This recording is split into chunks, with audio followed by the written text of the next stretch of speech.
Ladies and gentlemen, welcome in, welcome on, and welcome to another episode of the Direct Podcast, a spooktacular episode on All Hallows Eve, where ghosts and ghouls of guys and gals gallivant gracefully across the graveyard. We are here. I'm your host, Matt Roembke, and I'm joined as always by my friend, co-host, box office correspondent, Mr.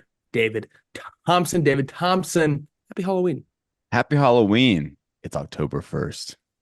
I am so excited. I'm wearing my Batman shirt.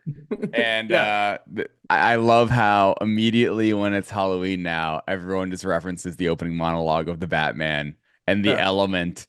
the And he's element. there too. And it's the greatest thing ever. I love it so much. I absolutely love Robert Pattinson's overlay of the opening scene. But yeah, happy to be here. Halloween.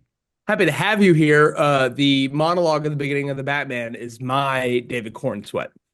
That is something I called like a month before the movie came out that we're going to open with a monologue, and it happened. And I was very excited about it. Thomas Carter Rochester is also joining us here today, one of the best brains in the biz. Thomas, did David step on something that you had prepared for us today? Mm. 100%. I got it pulled up because today is Thursday, October 31st. The internet is crowded for the holiday, even with the rain. Hidden in the chaos is the element, waiting to talk like snakes. But I'm there too, talking about Agatha. Hidden in the chaos is the element is the greatest line of all time. And I don't Pretty care what cool. anyone says. I was just saying this to Matt and I think Liam when we were doing Penguin episode 1, where it's like, I remember sitting there. I'm sure Matt was sitting there like, cha-ching, cash out, opening monologue, having a great time. I'm sitting there like, the second he says the element, we're in for a good time. Yeah, This movie's gonna be awesome. yeah, Um, but yeah, I to Thomas's credit though, him like having that prepared, this is the best. I love yeah. how this is now becoming like an annual tradition, and it's going to go down as like this Halloween movie. I really feel that Absolutely. way. Like I'm gonna hopefully have Mm. like little Davy one day, and I'm gonna be like, all right, you're 4 years old. It's Halloween.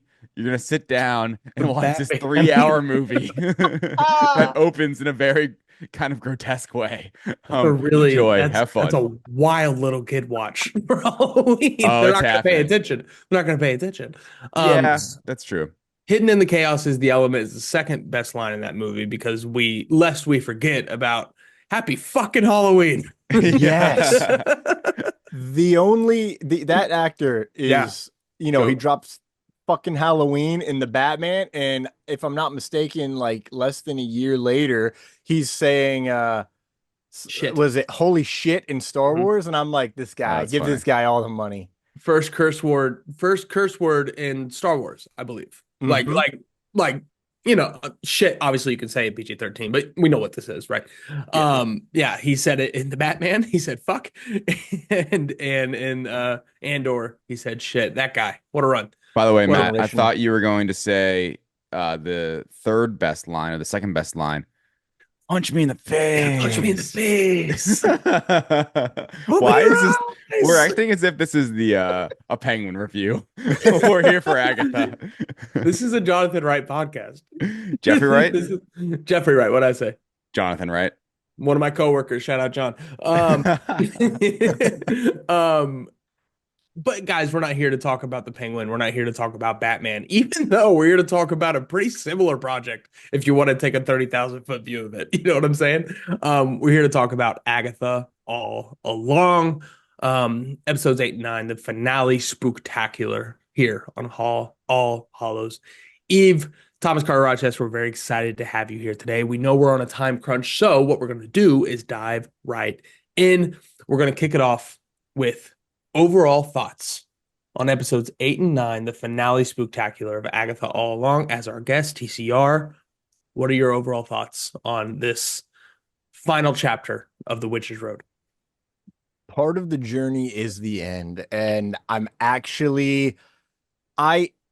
I don't normally feel this way with Marvel TV shows, but I feel content with how it ended.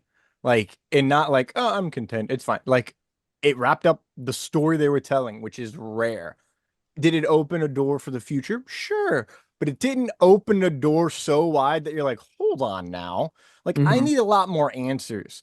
The way that episode 8 ended is the typical Marvel season finale, series finale, what have you, where it's like, oh wow, like we're going on to this big adventure, but like we have so many stories. It wrapped it up. It was the perfect my perfect example of a comic book run is this Hmm. show because you get all this, the big stuff. You get the suit, you get the pop, you get the kazaa, you get all the cackles. You got kids in the kids scared in the street, and then boom, we get a little epilogue, which like, by the way, here's all the things you weren't seeing behind the scenes and why this is going to hurt a lot more on your second rewatch.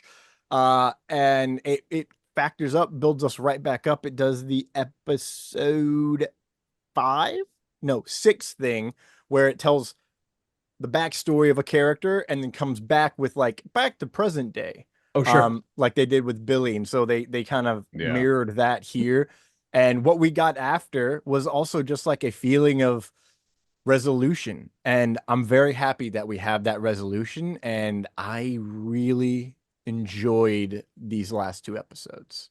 That's all we're looking for. You know what I mean? It's a great feeling to have at the end of one of these episodes, especially with Disney Plus, Mhm. where let down feels harsh. We've been so unsatiated by so much Disney Plus finales for the sake of the next thing. I feel like, you know what I mean? This is much more Mando 2 and much less something maybe like Obi-Wan or Moon Knight. You know what I mean? Where it's just Mhm. like, okay, that's it. You know what I mean? I think that was really well put. David Thompson, my buddy, my pal, my friend, my guy.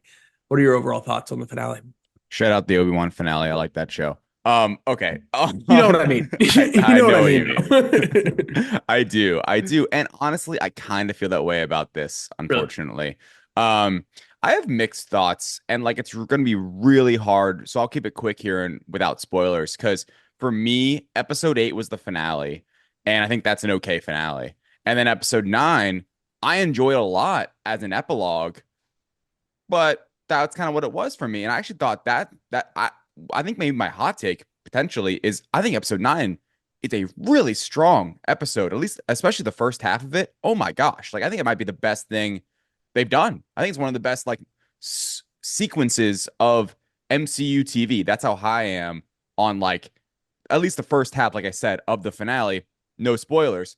But with all that being said, it's like yes, they wrapped up the story, they closed it out, they did the stuff, they did the things, they moved the pieces, but it kind of lacked that. I mean, and I guess this is kind of like silly. It lacked that like hype that I was expecting from it for me. It almost just felt like wrapping it up. There wasn't really too much that got me like, I can't wait for the next thing. Like, holy shit, that was insane. It was Really. just like, all right, let's put this, let's close this chapter, put this, put these characters to rest, so to speak, and move on to the next thing. And yeah, it's very interesting. I totally see now why they wanted to release both these episodes at the same time, but it wasn't exactly what I was anticipating or expecting from both of them. So Mm. I've totally mixed feelings, and I think a lot of it's going to be because it is two episodes we're reviewing today. It's not just like one you can kind of like dig into, like, and both are drastically different in many ways. So I'm curious your thoughts, Matt. Yeah, I think that what this comes down to, and like you said, you enjoyed both episodes, but it was a very unique way to tell this final chapter of the story, right? And as they say, perception is 9/10 of the law. And I think that I look at these two episodes the same way as I look at the first two episodes of WandaVision, where they package these together in a very specific way for the viewing experience.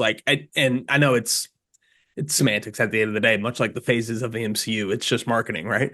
But it's I look at these as one episode, definitely Mm. one more finale feeling, one more epilogue feeling, but I think that really works for this show that has constantly throughout the entire show, and something we've talked about for the past 3 weeks, David, is giving you something after the fact that fills in the gaps beforehand that really make you like appreciate so many things that came before it, by all the little things that they popped up. And I really love how they did this in a Game of Thrones kind of way where we have this penultimate that is so epic and so full of moments and so full of like holy shits.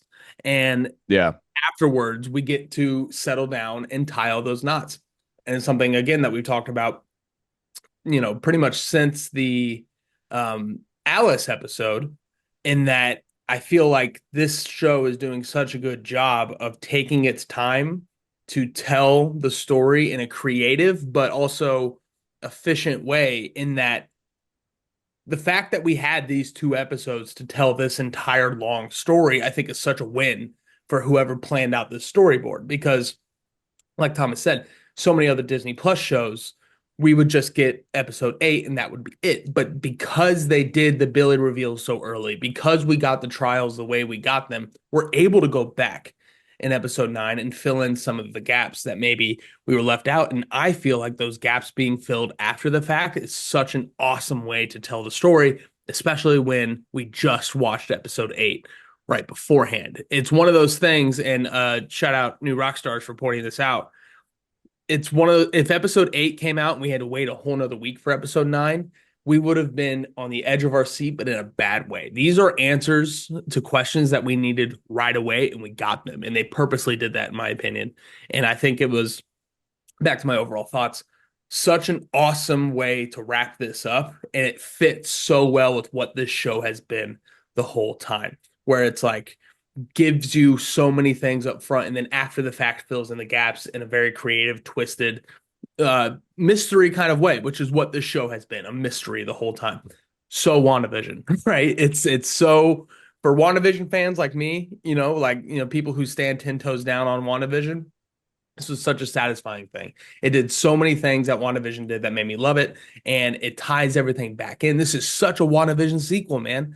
And it was Agatha All Along, and it was the introduction of Billy Maximoff.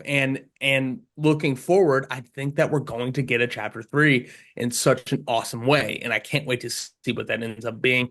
The moments in this episode I thought were great. The characters we've talked about are such an incredible thing that this episode was able to present. These no-name characters to the general public get this such an amazing platform, and now we end this episode with so many characters on the board that we genuinely care about, and it's all credit to this show. These characters were introduced and finished in this series, and now we move forward with new players on the roster. I can't wait to talk about it more into spoilers, and I think we dive into that right now. Let's bring him in, the third chair of the Direct Podcast, Mr. Michael Keaton. Now you want to get nuts? Come on, let's get nuts. All right, Agatha All Along, episodes 8 and 9, biggest winners, the MVPs of these last 2 episodes. It's so interesting that like throughout the series, we talked about it the first 3 or 4 episodes. Like, we almost don't want to say Agatha's the MVP every week, even though for the first few weeks she was, right? Because you don't want to pick the obvious one. But in finale, I feel like that's when you do that. You know what I mean? Like, this is where the champions get their crown. So I'm excited to see what you guys took away as your MVPs of these last 2 episodes. Thomas, Carter Rochester, I want you to go first. Who's your MVP? Who's your biggest winner coming out of 8 and 9? This is the hardest one for me. The Harkness one. What? Ooh, nice. Nailed it. Yeah, this is the Harkness one of everything. Like, I know my LVP right off the top of my head. Sure. And it's God, something such I a love. negative Nancy Thomas. God. David, Calm down, David. I hate to choose things. And so choosing my MVP is so difficult. I mean, we have I know, I'm comic accuracy, we have backstory, there's so much depth in these 2 episodes. I think I'm going to go off the beaten path and choose the creation of the Witch's Road Ballad, being an ode by like Nicholas Scratch. Nicky Scratch might be my MVP, because this whole time I'm like, okay, like whatever. And then, the epilogue, I'm like, I fucking love this kid. I hate that this kid's got to die. Like, yeah, I can totally understand the hate. I mean, I have nephews, so like if death came around, yeah, I'd be pissed either way. But it's like now I've fallen in love with this cute little character who's like, do we have to kill the witches? And it's like, this kid is adorable. And I mean, it starts off like, walk, walk, walk the road, walk the windy road. What? Is it just one of you? Oh, you're walking this by yourself. And it develops, and it starts out as this beautiful little connected jingle with them that becomes what it is, where it's now luring witches to their death, which then just opens up the reveal that like it's literally the longest of cons, the witch's road idea. So, which then brings the reveal later that like when she got conned in a way and is like, uh-oh, like here's the thing, the just that one thing snowballed into so many other reveals, and I really just that's what really connected me to Agatha as a mother and Nikki Scratch as someone we should care about, and something we should be sad about every time he's brought up. And now it totally makes sense. It's something that's been bothering me since Agatha's trial. Like, Mama, stop. Like, I didn't understand that. Like, oh, like why would he say that? Like, blah blah blah blah blah. And now it's like, oh, he knew the whole time and he just kind of didn't like it. Like, it's subtly referenced that Nikki Scratch didn't like killing all the witches because kids are freaking pure, man. They don't need to kill. They're just like, well, why can't we live with them? Because they'll kill us. Okay, but why? And she just never answered that. So Nikki Scratch in the Windy Road song. Yeah, it's a reveal, really, when he starts singing it, like, oh my God, she wrote the song. Yeah. Like this is Agatha who started all of this. And it's almost like a two punch, right? Because you get the fact that she wrote the song, and like that's such an amazing reveal right off the top. And then you get the long con of it all, fake trombones for a fake band. And it's just such an awesome thing to watch. And I mentioned earlier, like very Penguin, Agatha just Mm. conning people left and right. Like, Right. like she wants you to believe she has this great mystical purpose and this great mystical power. No, she's just a bad person at the end of the day.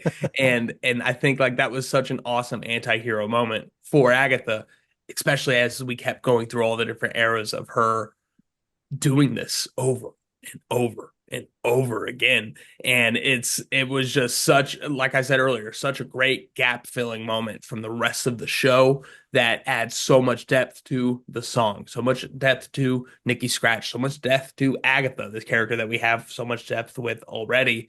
And then everything surrounding her and death as well, and like the situation that she was put in with Nikki Scratch. And as soon as that kid coughs, man, you're like, Yeah. fuck, this is it. This is what was so horrible. Like when she has that moment, why do you let them believe those things about your kid? Because what's real is worse. And when she said that, I'm like, what could possibly be worse than killing your own kid? Like what do you mean? And it's like, oh, you lived his whole life knowing he was gonna die Yeah. and like going to die soon, right? It was just it's such a great mother son moment there. Mm. So sad, but then as soon as it's sad, turns around, she gets that crooked smile on her face, and now it's just back to doing business. I just thought it was a really sit up in your seat kind of moment there in the last episode, which is just something this show is so full of. Like I said earlier, in retrospect, which is what a rewatchable show this is going to be moving forward. David Thompson, your thoughts on the Witch's Road origin and the Nikki Scratch Agatha flashback?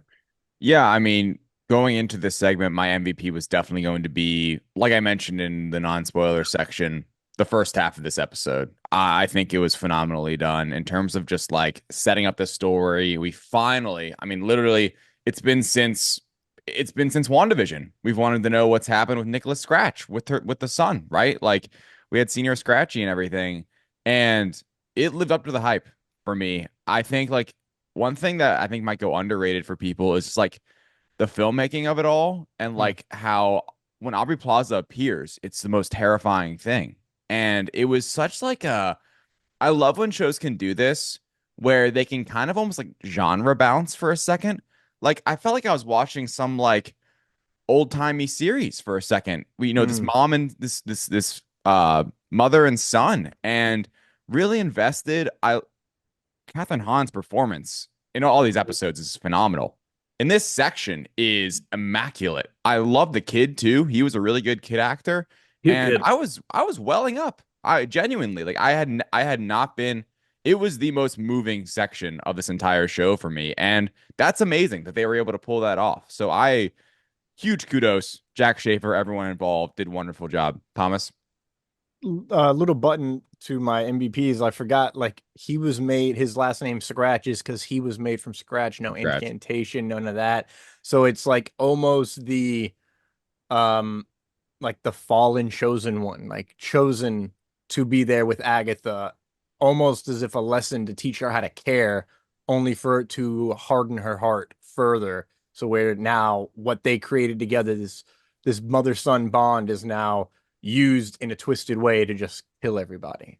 Yeah, it was, and again, it goes back to I think having that come second, I think was such an awesome choice and such a unique, like you said, David, filmmaking aspect of it all to bring it back at the end and fill in the gaps of all the oh my God moments that we got the episode before. Like it's such a great 1-2 punch with that being the first 20 minutes of that episode. It was, Yeah. I thought, really cool. And obviously we all had the exact same thought watching episode 8, like, wait, there's a whole nother episode after this. There's no Yeah. way everybody watching had the same thought. Like, wait a minute, this feels like a finale. What's coming next? And the epilogue-ness of it, I think, adds so much to it in such a great way.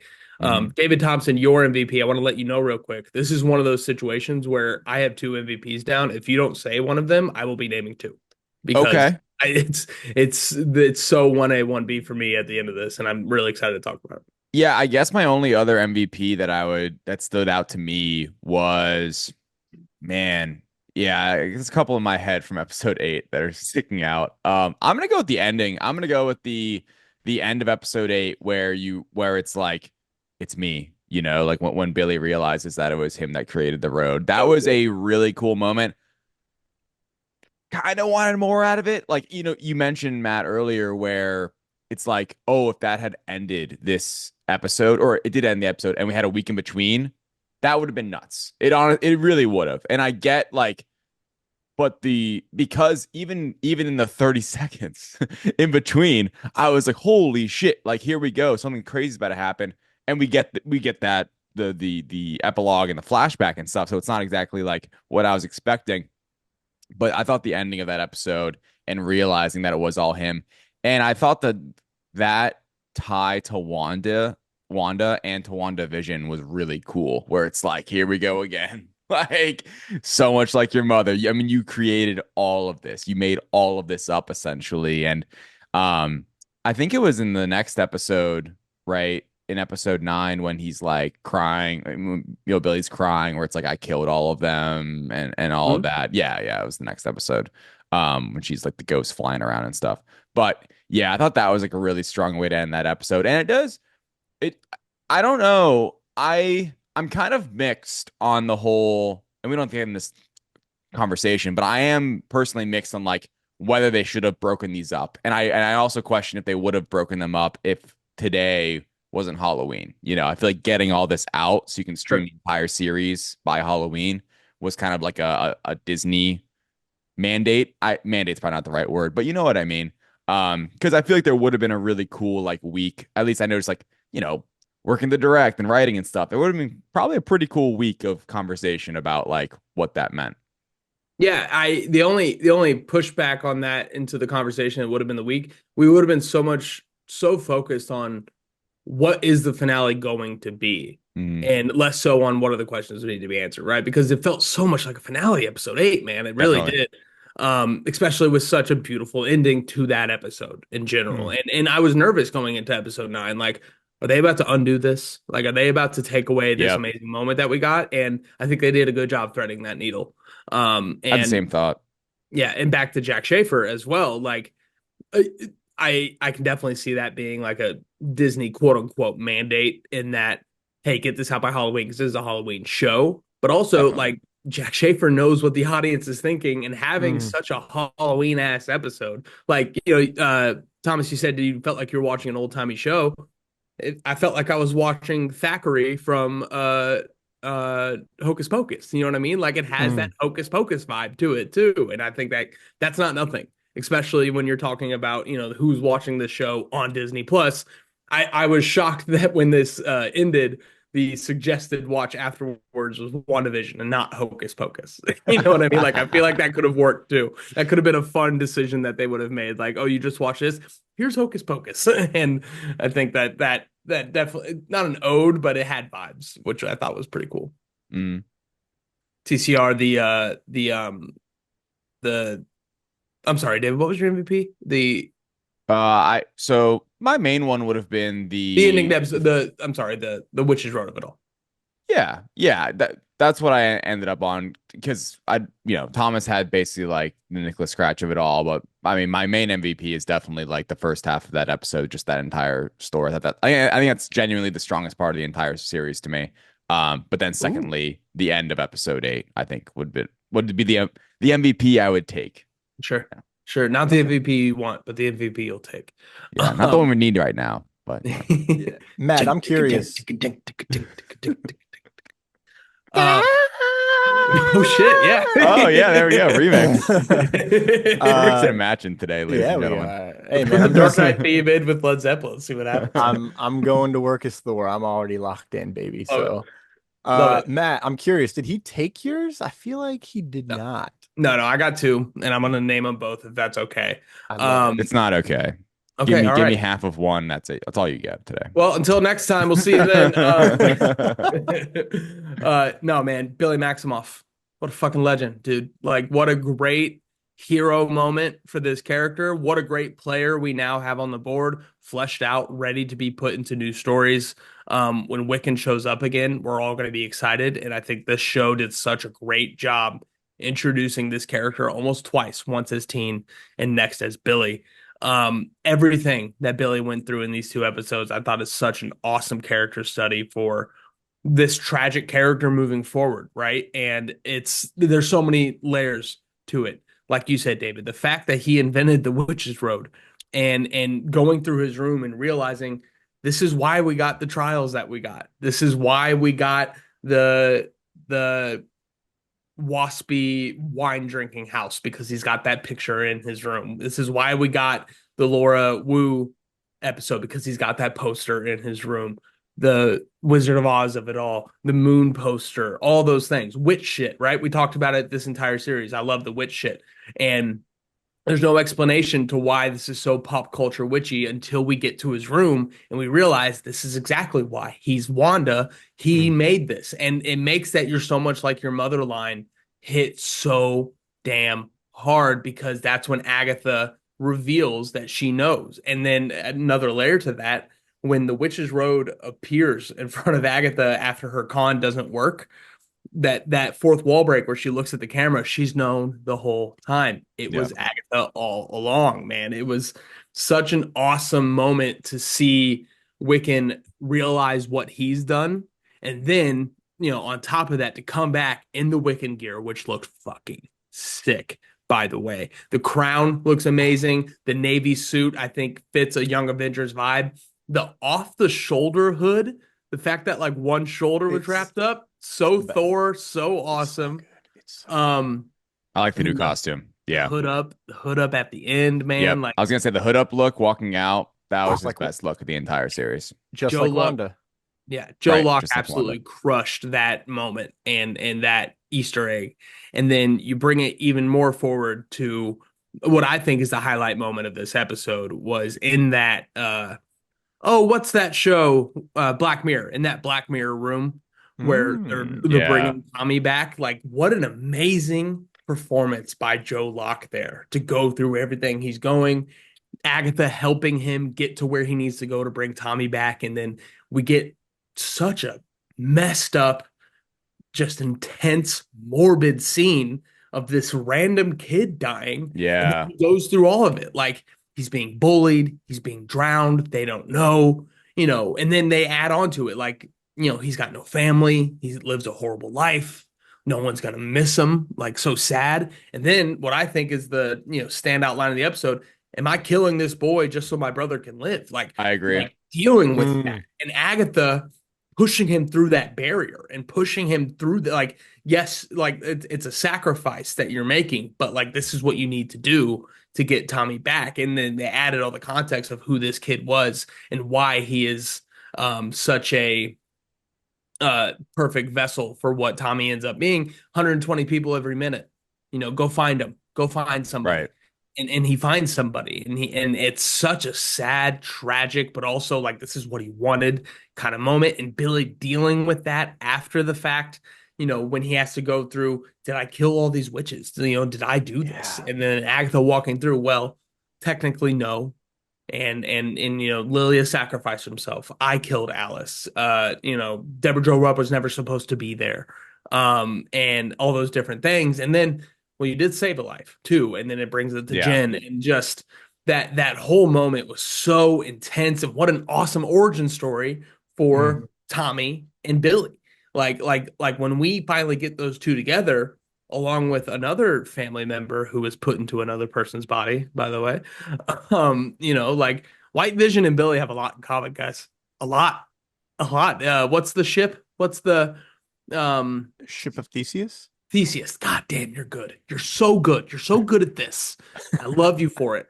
But like is it the same ship? And that's kind of what Billy's going through. And like what an awesome tie to Vision.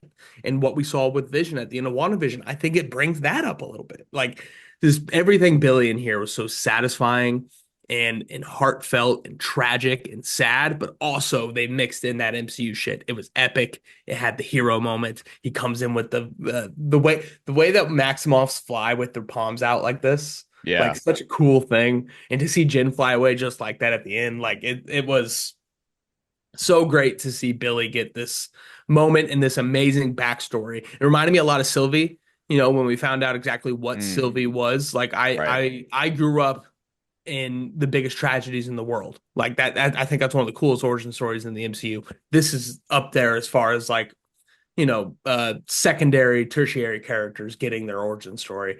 And I'm just really excited for Wiccan and Billy and Joe Locke, just an absolute stud moving forward as well. That's my first MVP. Thoughts on just really the whole Billy Maximoff kind of his origin story finishing here as we move forward. I was just gonna say quickly, the entrance was really good too. At Mhm. first, I thought it was Tommy. Did anyone else think that? Because it was like an Yeah. electric, like kind of splash moment. Yeah, I'm Mhm. like, oh shit, here he is, and that kind of like didn't let me down. But I was like, oh man, like that would have been such a cool like introduction. But no, yeah, I thought like aesthetically he looked awesome. You mentioned Joe Locke. I mean, biggest surprise for me out of the entire show, just talking about like the entire series for a second, like his performance throughout. I think episode 6, like Thomas mentioned earlier, was such a strong episode. I really liked that one, just getting the whole backstory. Love a good flashback. But yeah, I think Wiccan in general, he was, I think for Marvel, he was the product they wanted coming out of this show, Yeah. right? It was like, it's ironically, it's like, Miss Marvel, Hawkeye, Kate Bishop, right? It's obvious. In this one, Agatha All Along, Wiccan, Wiccan. and that's what they wanted to set up. And that's how we're getting to what I think is going to become a Young Avengers TV series. I can't imagine that's not what's happening here. I feel like that's got to be the plan. Young Avengers TV series, you bring all these characters in, you get Tommy involved, and you know, do some shenanigans for 6 weeks. And I hope that's what happens. So, Thomas, any Shenanigans? thoughts on Did you say Wiccan? shenanigans? Oh, you mean that Shenanigans. you mean that place with all the crazy shit on the wall? Shenanigans? I'm gonna pistol whip the next person who says shenanigans. Oh. I love this. Yeah, Billy Maximoff was in contention, obviously, for me. His suit is just Pretty great. chef's freaking kiss. I love a cape. I love a good cape. I love a good cape that's only on one shoulder. Doctor Mhm. Strange, shout out. Um, I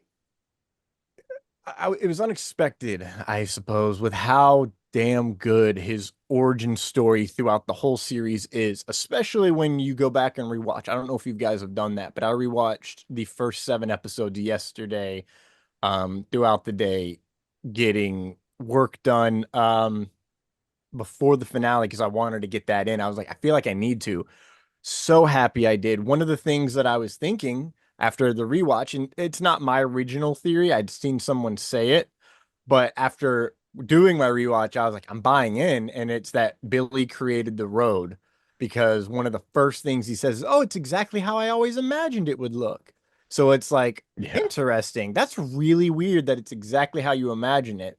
And then there was a few other cues, and I was trying to figure out, I'm like, what is his tell? What's the tell with him and his mother?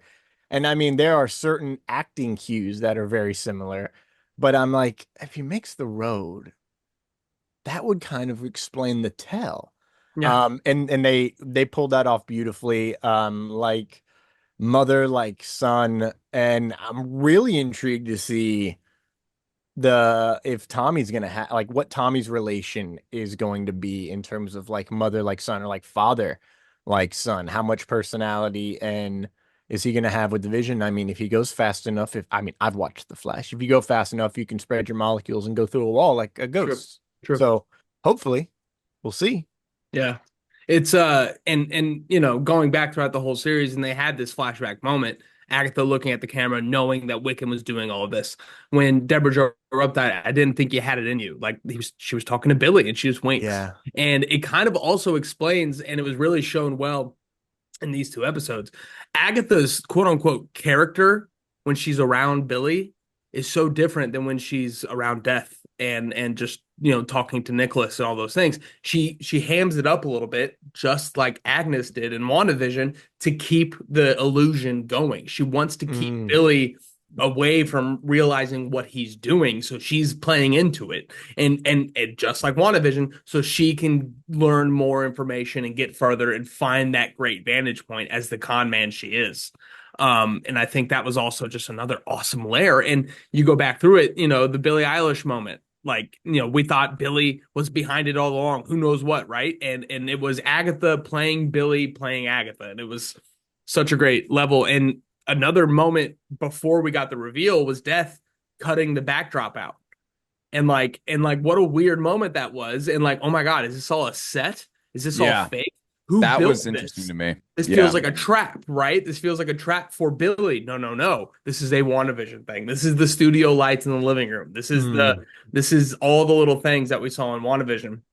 And it brings me to my next MVP, and that's Death. That's Aubrey Plaza as Death, dude. Like, and obviously the performance and the character itself is such an awesome thing. But just Death in the MCU, when Agatha does the salt thing and tries to, cast a spell to keep her out, and Death just blows it away. This is to keep out evil. I'm not evil. I'm balance. I'm nature. I am what this is. You know what I mean? I am the yin to every other yang in the world. And that was such an awesome thing to portray Death as. We've seen her as this villain, and at the end of the day, she's not. She's just doing what needs to be done. And Billy being an abomination and her taking offense to that is like that's what Death would do. And it's not that Death kills people. Death takes people that have been killed or die, right? And then to have that moment when Agatha dies and the flowers grow over, and like that is Death in the MCU, guys, is that when you die, it's just you're put back into the earth, and Death is not this like mystical sinister being. Death is nature. And like what a cool tie to the Green Witch of it all, and the floral nature of everything that they've been putting on this character. I thought it was just such an awesome representation, and it was just such a great relationship that everybody has with Death, dealing with that. Lilia's whole journey with Death is very different. Alice's whole journey with Death is very different, and everybody has a different journey with it. But at the end of the day, I'll meet you at the end. At the end of the road is Death, and that's what this story is all about. And I just thought that what they did with Death is just such an awesome cherry on top for every other, comic book ass thing that we got. Yeah, I think I was gonna say that I enjoyed Death for sure. We'll talk about a little bit in LVP, kind of like how Death was utilized and some of the pacing stuff I wasn't a huge We can fan of. transition. Yeah, we can transition now. But quickly, like in the positive side of stuff, Aubrey Plaza was awesome. And I thought the best use of Death was, I mentioned it earlier, when she just appear. Like, when you all you just like turn like the camera, like it's almost like a jump scare. I was like, oh man, like there she is, and it's inevitable, it's that inevitability. No wonder her and Thanos in the comics. Anyway, That was my point. Yeah. Thanos, I get it, bro. Right. She's inevitable. Yeah, on my LVP really quick. And like, I like these two episodes. The structure is totally wacky and weird to me. Like I think if I were like to play like I don't know, just like mix and match, I guess, kind of like how I would organize the sequence. I would have put the opening of 9 at the opening of 8 potentially, or at least like in episode 8. I don't know why they did the whole finales episode 8 and then the epilogues in episode 9. Because like I loved the opening of episode 9, but I kind of wasn't in the mood for it at the time, if that makes any sense. Like I Okay. wanted to see what was happening next with Billy, but then I get sucked into this story and I enjoyed it. So that's kind of my biggest LVP.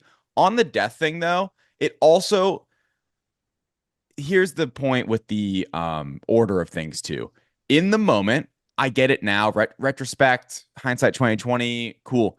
In the moment, when Agatha just suddenly accepts death and dies just because Billy's like, "Is this how Nicholas died?" And she just like kisses Aubrey Plaza and dies immediately. It felt kind of out of nowhere to me, and out Really? and totally, it felt out of nowhere and quick. I'm like, Oh, whoa, like interesting. that because it felt like she like Agatha was doing her malicious thing the whole time. Now, in retrospect, it's like okay, then you get the backstory and you understand a bit more that it was time and that and like and you understand the story of Nicholas, but in that moment, it just felt fast to me. And then all of a sudden she's a ghost and she's popping up and doing all this stuff. I don't know. So that was kind of like my takeaway that I'm not sure my overall LVP is just I'm not sure the order and sequence of things worked the best for me, even though I like the parts and pieces that we were dealing with for the most part. Yeah, and just for me, I think like what does smooth that over a little bit is the fact that we were able to watch it right away. You know what I mean? Yeah. Right, right. That's That's a kind good of what I point. was saying as far as like the week between would have been so much frustration with that ending, but the fact that right away we were able to get the context behind it in this amazing flashback sequence, I think is creative. It's a risk, sure. It doesn't work for everybody from a viewing experience. For me, it crushed, and it's one of those big swing things. It's either going to crush or it's going to feel a little weird. There's kind of no in between there. Thomas Carter Rochester, your LVP. Last week, Lilia says, Jennifer, you are the path ahead. And I'm not quite sure they answered that question. Like, when I try to answer that question, I end up with more questions. Was it that she figured out how to get off the road unintentionally? Or is it more because like they got off the road, but then we never saw Jennifer again? So like that doesn't maybe that's it, maybe it's not. Or is it after Agatha all along? She's the path ahead. Because if you look at the order and the sequencing of things, she tells Agatha when when she calls you a coward, duck. Okay. That happened last episode, but we never saw anything about Jennifer again until she climbs out of the ground, the Hmm. only one to survive. So, is there more Jennifer Kale coming in the future? I mean, that scene when she becomes unbound Unreal. is just oh my god. Like I was a fan of is it Sashir Zamata, I think is how you say it. SNL Um vet. on SNL. Like I was always a big fan. Her eyes are wicked expressive. And so the fact that she gets to come in and I'd seen a quote, she's like, "Oh, I thought they wanted me to be funny." And then like some of the emotional scenes I get to do and I was like, "I haven't seen that." And then that happens I go, "Girl, Amazing. slay." Like Amazing. crushing it. That's when I started getting emotional. Was that point I was like, "Oh man, like I am heartbroken and heart filled at the same time." And she's the pink witch. Like she's the good witch of the Wizard of Oz, uh pop culturism, if you will, based on her color. Quote unquote good witch. I mean, Glinda's kind of a jerk. Check out Wicked in theaters next week. Yeah, Jack Hughes, go watch it. I know you love it. So that's my LVP, and it's more of just I want more. I think she stands out so much, especially later on.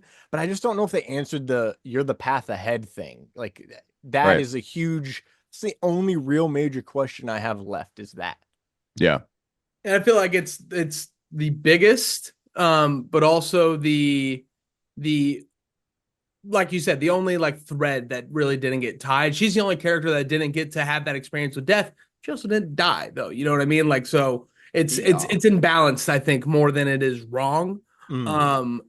But quick top play. I mean, that unbounding scene was spectacular. Like that was really like good shit. Like I don't know. I don't watch enough TV to throw the word Emmy around too much, but that was unbelievable. Like what a moment for that actor and that character. And I hope yeah, it's a tough name. Sashir Zameda is able to parlay that moving forward because she absolutely crushed it. And I was shocked watching it. Like I was shocked that this so funny, goofy person I've known for the past 7 years on SNL is putting in the work, man. And Yeah. it was awesome. It was really awesome. My LVP is going to be something that it's not something that I feel was missing, was something I wish we got, which was just simply more of the relationship between Agatha and Rio and just Mhm. what that was beforehand. Because when she comes for Scratch, amazing moment when she shows up. And then it turns out she's not there for Agatha. She's there for Nick. And like that is such a fucking thing. You know what I mean? Like, oh my God, this is a baby dying of childbirth. And Aaron even said next to me, like, wow, they should have put a trigger warning before this episode because like what an amazing thing. And then and she comes again. Make sure you kiss your mother goodbye. And it's just so damn sad, man. But it's what death has to do. And you go back to that episode a few weeks ago, she is my scar. I mean, I love someone and I had to take something from her because that's my job. And like that's the plight that death carries, that she has to take people, even though she has these relationships, which is such a unique twist on death. Yeah. But that being said, having something with Rio and Agatha before it all went wrong, I think would have been something else I would have liked to see. I'm not upset we didn't get it because what they packaged I thought was really well done and well paced, and it focused on the characters that need to be focused on, right? Agatha and Wiccan. And but if I had my druthers, if I had all my druthers, we could have gotten something there in the flashback of Rio and Agatha. Flashback to flashback. The flashback. The flashback. It's a Yellowstone situation. Flashback Inception. Yeah. Flexception. It's the Harkness thing you've ever had to do. Get it? Harkness. Yeah. But yeah, so It would be the that death of you. Yeah. it's less of an LVP and more so, man, I wish we had this. Yeah. And those are LVPs. Let's move into top plays. Da-na-na, da-na-na. This is the unbounding moment we talked about. Any other top plays anybody has, any moments or little choices that they made throughout these two episodes that everybody loves? We haven't mentioned the ghost, how it looked. Agatha as a ghost. It's perfect. Looked really cool. Like I was like, and everyone's saying it's like she's a ghost in the comics and stuff too. So that's really interesting. I didn't know that. But in general, I'm like, okay, cool. Like such a definitely and that's what I think part of earlier I was like, it kind of felt rushed. It's like Agatha's dead and suddenly she's a ghost. Like, oh my gosh, it's happened in the blink of an eye. But with that being said, like I thought it looked really cool. And like the way she moved and stuff and kind of like how she like could and couldn't hit things and she grabbed the like little what do you call that? Pennant. Yeah, the pennant. So yeah, that was one I had. The other one I had was just kind of like the very brief action sequence that we got with Death and with Wiccan. It just looked really cool. Like, and oh my gosh, there's that one moment. There's a few of these. But you mentioned Death as one of your MVPs, but when like the light changes or whatever, like lightning strikes, and you see the like actual like skeleton looking kind of like skull thing for Death, it's like such a cool trick. It's amazing. They said I get it because there wasn't a lot of like CGI madness fight sequences in this series. Like they said, it's the least expensive MCU series to date, which is a good thing.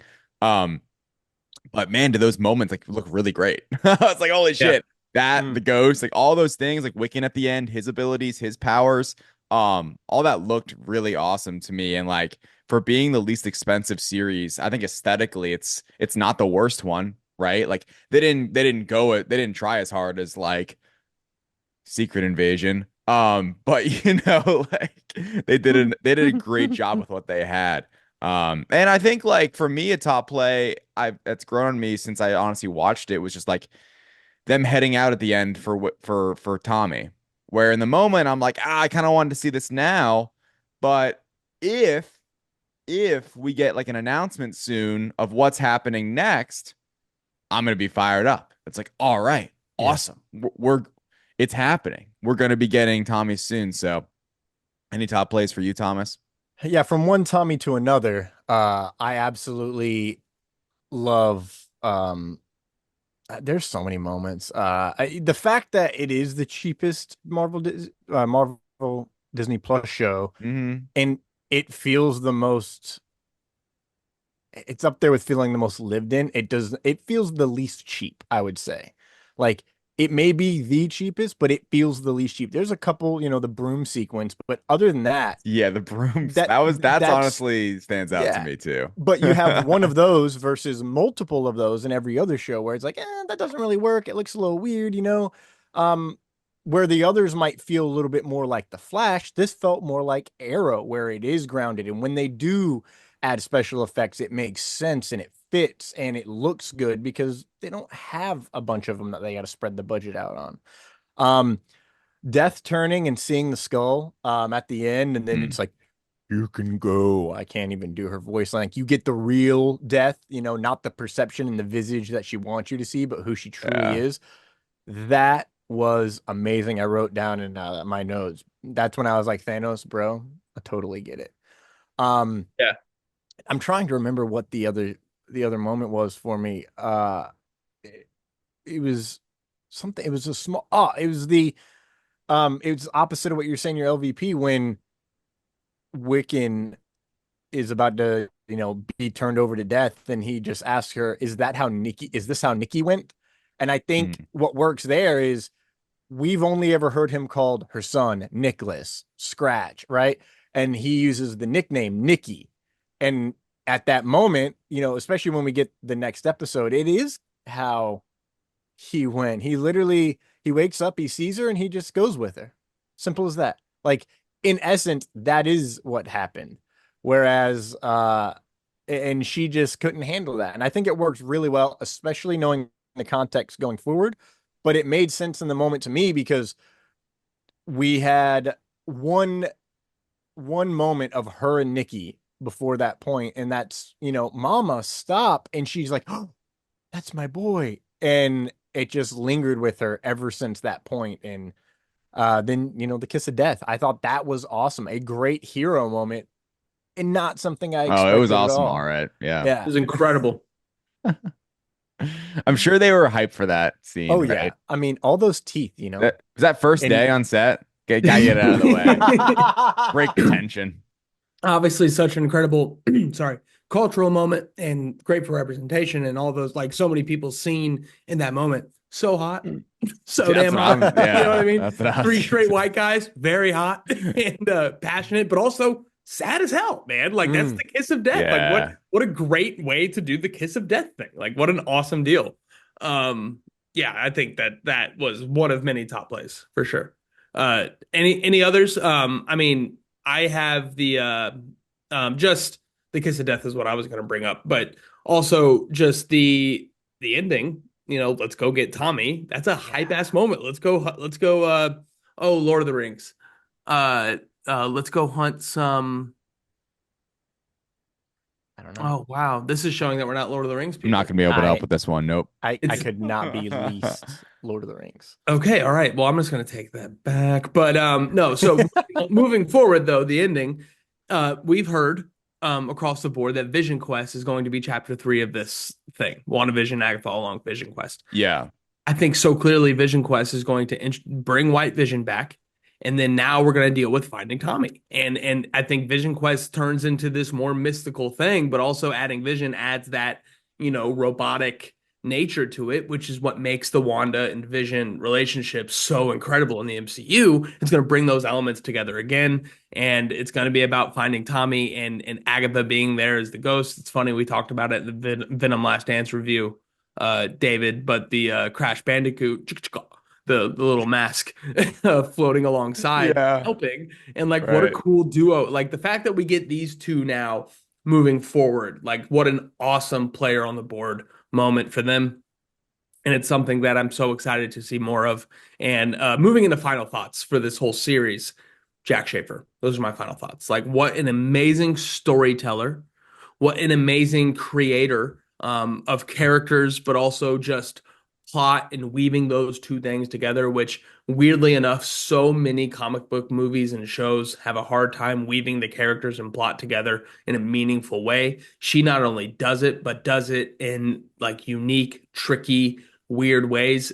Baseball term. I don't know how big a baseball guys you are, but Clayton Kershaw pauses right before he throws, which is such a weird, unique thing that makes him one of the greatest pitchers of all time. And it's not just that he can throw great pitches, it's that he can do it in such a unique way and it adds so much to it. I think Jack Schaefer can do all the things that make a great storyteller, but the fact that she does it almost with one hand behind her back or left-handed, or like trick shots, and it's so awesome to watch and I cannot wait to see more of it. Yeah. I have one more. Yeah. And it's that we didn't get Wanda. Wanda was our Mephisto all along, and Mhm. in this case, it's the exact opposite. It's like, oh yeah, we didn't get Wanda. Oh well.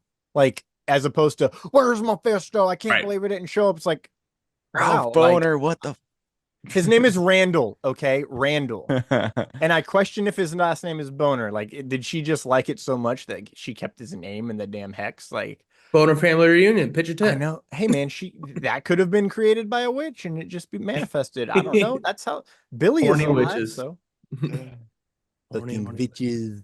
By the way, on Vision Quest and everything, I really hope they do a Young Avengers TV show. I think it's so perfectly set up. And it feels right, right?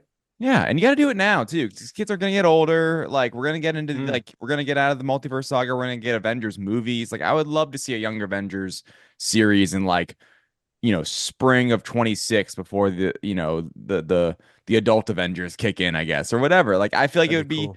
I feel like it's like a natural spot now, considering the end of the Marvels, the end of this series, like I guess even like the end of She-Hulk. I feel like we're in a really, I think we're there. I think we're at the spot where it's like announce the Young Avengers thing, make it a TV series. This series did well viewership wise. It did better than people were expecting.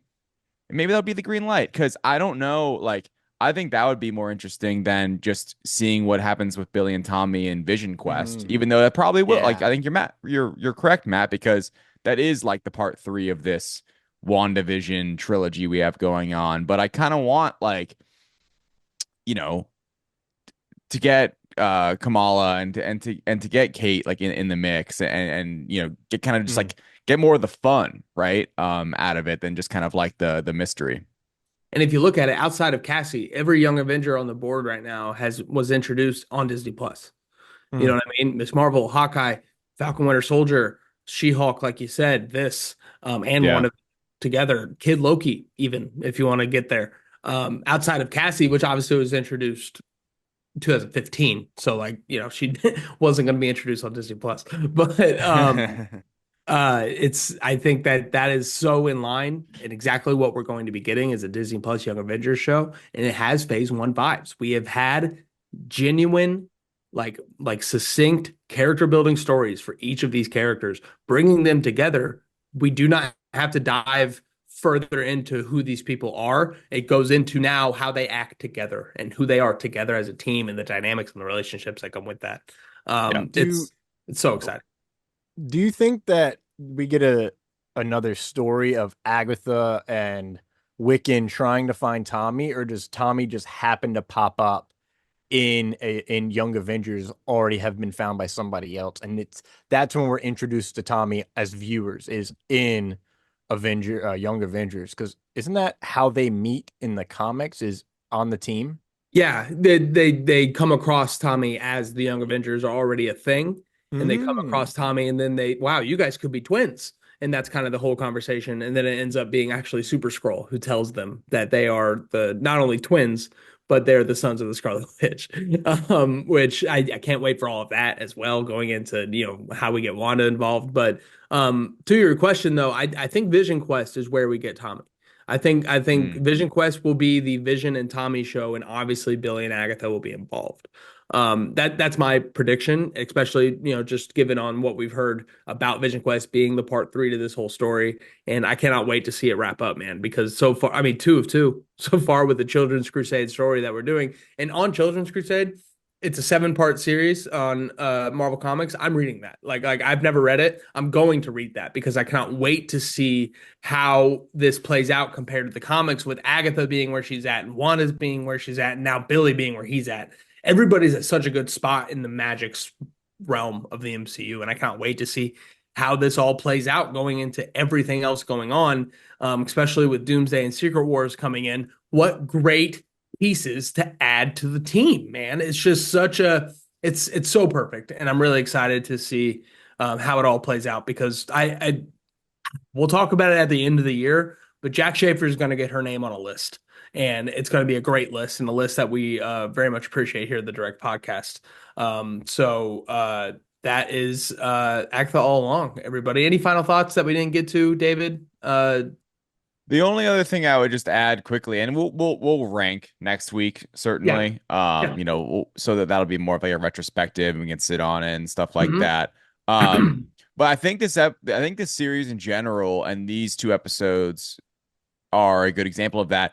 It definitely it did it worked differently than I was anticipating going in. Like it had a different story to tell than I was anticipating. I think this show is a good example of marketing where you market it a certain way, but the result is not necessarily that all the time, right? It kind of is. Those episodes I didn't like kind of was when it was, I thought, kind of doing the house thing. But then it kind of really does get into it shifts into the MCU gear.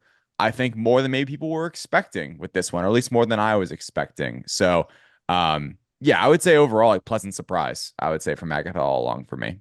Well, and movies or sports, like what a run to finish the season for Agatha All Along. Even, and I'm doing this through the lens of you, somebody who didn't enjoy the first 4 episodes as much, but No, you're right.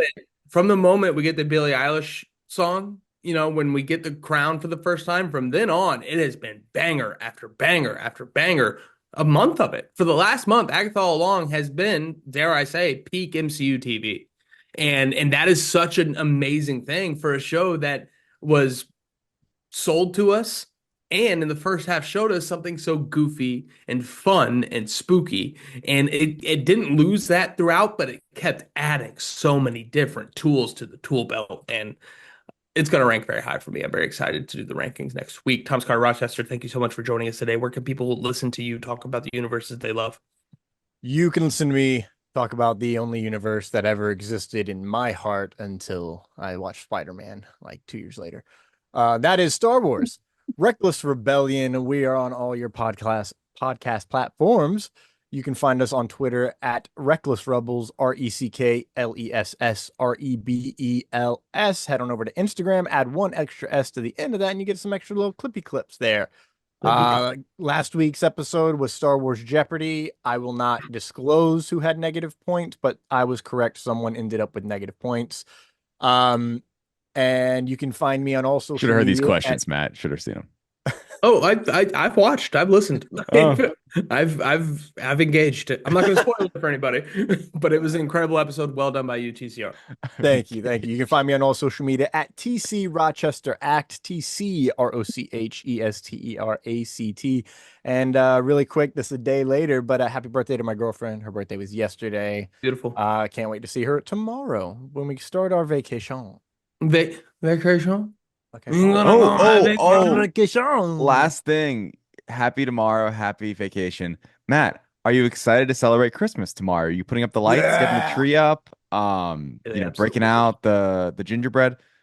No, Thanksgiving is a holiday. Thanksgiving matters, and things matter. When things happen matter. And if you want to set up your Christmas stuff the week of Thanksgiving, I'm totally fine with that. But anybody doing it tomorrow, I think, disrespects seasons. And maybe that's just what Florida is, right? You guys don't have seasons, so It's true. yeah, that's fair. I guess that is fair when you look at it that way. It's the Harry Potter thing all over again. It is. That just made me so angry, David. I love bringing this up. It's And the I know that funniest you meant to do thing. You're a bad friend. No, you're a great friend. One of my favorites. TCR, thank you so much for joining us. David, next week, the Penguin penultimate episode. We're very excited about that. And then also next week, around this time, we'll be ranking the MCU on TV and also ranking another thing in the MCU that we're very, very excited about. We got a big year ahead of us. For David and Thomas, I'm Matt. Until then, we'll see you next time.